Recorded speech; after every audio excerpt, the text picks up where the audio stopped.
আমি নারায়ণ। নমস্কার, আমি নারায়ণ। আপনারা দেখছেন জে টিভি বাংলা, আর সঙ্গে আছেন জে টিভি বাংলার এডিটর জয়ন্ত বর্মন। আজকের আলোচনার বিষয় হচ্ছে শুভেন্দু বনাম মমতা ব্যানার্জি।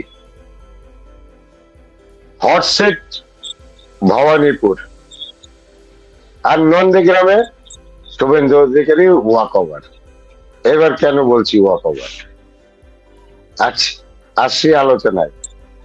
শুভেন্দু অধিকারীকে নন্দীগ্রামে ওয়াক ওভার দিয়ে দিল কার্যত। কিভাবে ওয়াক ওভার? শুভেন্দু অধিকারীরই এক চেলা, নাম হচ্ছে পবিত্র কর।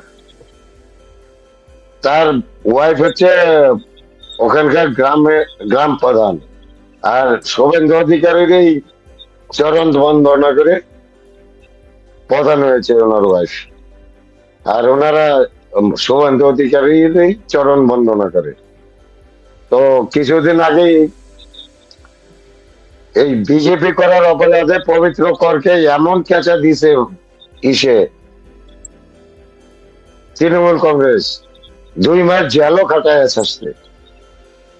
তারপর আইটেক অনেকদিন থেকে লিঙ্ক লাগাচ্ছে যে আসো তৃণমূলে চলে আসো, তোমার কেস উড্ডু করে দিচ্ছি, তোমার এই সেই নানান ফেসিলিটি দিচ্ছি। এই জিনিসটা আবার বিজেপি ধরে ফেলাইছে যে গোপনে আইটেকের সঙ্গে এই পবিত্র কর যোগাযোগ রাখছে, যার জন্য উনি এবার টের পেয়ে গেল যে তো আমার আমও গেল, ছালাও গেল, বিজেপির কাছেও আমি একটা ডিসক্রেডিট হয়ে গেলাম। ওই জন্য যারা অভিষেকের পায়ে পড়ে গেল, পায়ে পড়ে একটা টিকিট নিল ইসের বিরুদ্ধে, শুভেন্দুর বিরুদ্ধে। এবার অভিষেকও ভাবলো যে বেকার শক্তি এখানে প্রয়োগ করে লাভ নাই। শুভেন্দু অধিকারীর পিছনে শক্তি প্রয়োগ করতে গেলে শক্তির ক্ষয় হবে তৃণমূল কংগ্রেসের। তো শক্তিটা এই জায়গায় ক্ষয় না করে অন্যদিকে মানে ভবানীপুরে ক্ষয় করতে চাচ্ছে যে শক্তিটা। হ্যাঁ হ্যাঁ, মানে 2টা কেন্দ্রের শক্তি একটা কেন্দ্রে লাগাতে চাচ্ছে, মানে নন্দীগ্রাম প্লাস ভবানীপুরের শক্তিটাই ভবানীপুরে লাগাতে চাচ্ছে তৃণমূলের, হচ্ছে এটা প্ল্যান। কারণ হচ্ছে কি, আর এদিকে ওয়াক ওভার দিয়ে দিল শুভেন্দু অধিকারীকে।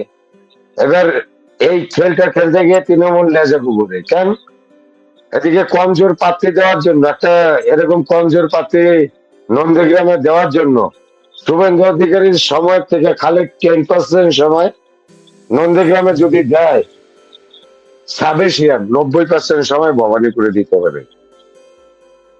ঠিক আছে, তো এই দিকটা গেইন করলো কিন্তু আমাদের বিরোধী দলনেতা। যে খেলটা খেলতে চাইছিল যে আমরা বেশি শক্তি লাগাবো ভবানীপুরে, লাগাও শক্তি ভবানীপুরে।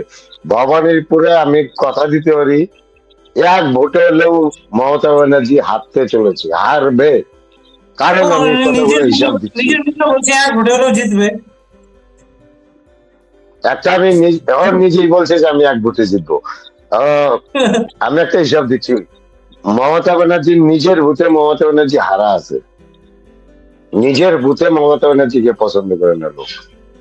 1, 2 নম্বর হচ্ছে ওখানে কিছু নন বেঙ্গলি সোসাইটি আছে, প্রতিবার ভোটের সময় সোসাইটির বাইরে তালা মেরে দেয়। এই সোসাইটির লোকেরা কেউ যদি ভোট দিতে চায়ও আর আসতে পারে না ভোট দিতে, আসতে হলে ভোট ক্যাচাল করতে হয় তৃণমূলের লোকদের সাথে। তো এই জন্য এইবার কি করা হয়েছে, হাউজিং এর ভিতরেই বুথের ব্যবস্থা করা হয়েছে। ঠিক আছে, এই জায়গায় একটা লস।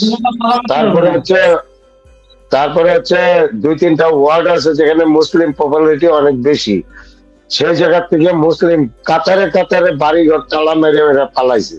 বাড়িঘর বলতে কি, যে ভেস্টের জায়গার মধ্যে ঘরটর তুলে, টিনের ঘরটর তুলে ছিল না বাংলাদেশি রোহিঙ্গা গুলা, ভোট হয়ে গেছিল 40,000-এর মতো বাংলাদেশি আর রোহিঙ্গা তালা মেরে মেরে পালাইছে। যারা এর প্রথম যে ফর্মটা দেওয়া হয়েছিল ওই ফর্মে জমা করেনি। তারপরে ভোটের দিন দাদু দিদারা আসতো, ওরাও পালাইছে। হ্যাঁ, যারা ডাবলিন ভোট মারতে আসতো। তো এই জন্য এবার মমতা ব্যানার্জি ওই নিজের এলাকাতে হাঁটতে চলছে। এবার কি কি করবে মমতা ব্যানার্জি জেতার জন্য? জেতার জন্য এখানে রিগিং করার জন্য আপ্রাণ চেষ্টা করবে। ওখানে মারপিট, লড়াই ঝগড়া, ওইটা একটা হটস্পট হয়ে যাবে। ভবানীপুরের থেকে বেশি এবার পশ্চিমবঙ্গের কোথাও মারপিট হচ্ছে না, তুই দেখে নিস এবার। ওদের যত মস্তান আছে পুরো রাজ্যের মস্তান নিয়ে ঢোকা দিবে এবার ভবানীপুরে।